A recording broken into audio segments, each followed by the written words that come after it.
அனைவருக்கும் வணக்கம். இன்னைக்கு நம்ம கிச்சன்ல புளிச்சக்கீரை கடைசல் எப்படி பண்றதுன்னு பார்க்கலாம். புளிச்சக்கீரை கடைசல் செய்யறதுக்கு என்னென்ன பொருட்கள் தேவைன்னு பார்த்துடலாம். புளிச்சக்கீரை நல்ல ஒரு பெரிய கட்டு எடுத்துக்கலாம். பெரிய வெங்காயம் 1 பொடியாக நறுக்கியது, சிகப்பு மிளகாய் நல்லா இது காரமாக பண்ணால் நல்லாயிருக்கும், உங்களுக்கு காரத்துக்கு தகுந்த மாதிரி எடுத்துக்கோங்க. நான் 8லேருந்து 9 மிளகாய் எடுத்திருக்கேன். உப்பு தேவையான அளவு. தாளிப்பதற்கு நல்லெண்ணெய் 1/4 கப், கடுகு 1/2 டேபிள் ஸ்பூன், உளுந்தம்பருப்பு 1 டேபிள் ஸ்பூன், பெருங்காயம் 1/4 டீஸ்பூன். முதல்ல கீரையை குச்சியிலேருந்து ஆஞ்சு எடுத்துட்டு நல்லா கழுவி எடுத்துக்கலாம்.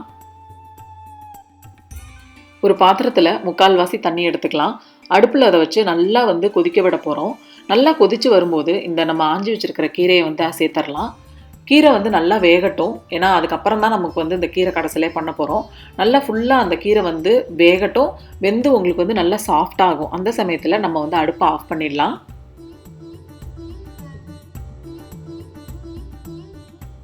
கீரை நல்லா வெந்துருச்சு. ஸோ நம்ம அடுப்பை ஆஃப் பண்ணிடலாம்.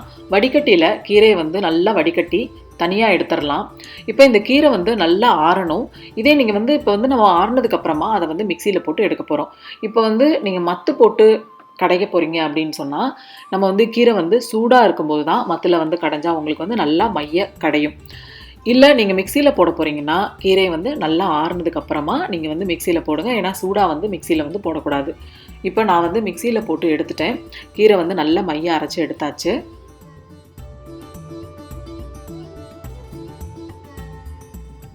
கடாயில் 1/4 கப்பு நல்லெண்ணெய் சேர்த்துக்கலாம். நல்லெண்ணெய் தான் இந்த கீரைக்கு ரொம்ப ருசி கொடுக்கும். நீங்கள் வேணும்னா கடலெண்ணெய் கூட சேர்த்துக்கலாம். நல்லெண்ணெய் நல்லா காஞ்சதுக்கு அப்புறமா கடுகு சேர்த்து நல்லா படப்படன்னு பொரிஞ்சதுக்கப்புறமா உளுந்தம்பருப்பு சேர்த்துடலாம். உளுந்தம்பருப்பு சேர்த்துட்டு கொஞ்சமாக பெருங்காயம் சேர்த்துட்டு நல்லா கொஞ்சம் வணக்கி விடுங்க. அந்த உளுந்தம்பருப்பு ப்ரௌனாக மாறட்டும். மாறினதுக்கப்புறமா நம்ம பொடி பொடியாக நறுக்கி வச்சுருக்கிற வெங்காயத்தை சேர்த்துடலாம். அது கூட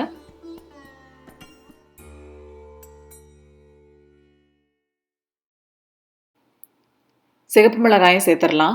அது கூடவே இந்த கீரைக்கு தேவையான அளவு உப்பும் சேர்த்துடலாம். சேர்த்துட்டு நல்லா வணக்கி விடுங்க. வெங்காயமும் இந்த சிகப்பு மிளகாயும் சேர்ந்து நல்லா உங்களுக்கு வணங்கட்டும். வெங்காயம் நல்லா கண்ணாடி மாதிரி மாறும்போது நம்ம கீரையை சேர்க்க போகிறோம்.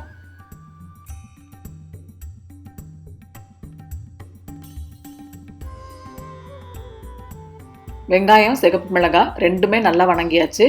இப்போ நம்ம அரைச்சி வச்சிருக்கிற கீரையை சேர்த்துடலாம். சேர்த்ததுக்கு அப்புறமா நல்லா கிளறி விடலாம். அப்போ தான் உங்களுக்கு அந்த வெங்காயத்துலேயும் சிகப்பு மிளகாயிலையும் இருக்கிற காரம் அந்த கீரையில் இறங்கி சுவை நல்லாவே கூடுதலாக இருக்கும். 2லேருந்து 3 நிமிஷம் கழித்து நம்ம அடுப்பை ஆஃப் பண்ணிடலாம்.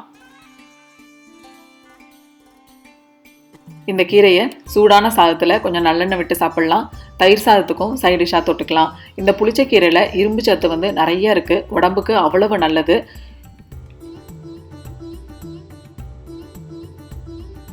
இந்த புளிச்சக்கீரை கடைசல் 1 வாரம் ஆனாலும் நல்லாயிருக்கும், கெடவே கெடாது. இது என்னோட அப்பாயியோட ரெசிபி. நீங்களும் செஞ்சு பாருங்கள், எனக்கு எப்படி இருக்குன்னு சொல்லுங்கள். இந்த வீடியோ உங்களுக்கு பிடிச்சிருந்ததுன்னா கௌஷிஸ் கிச்சன் சேனலுக்கு மறக்காமல் சப்ஸ்கிரைப் பண்ணுங்கள். தேங்க்யூ ஃபார் வாட்சிங்.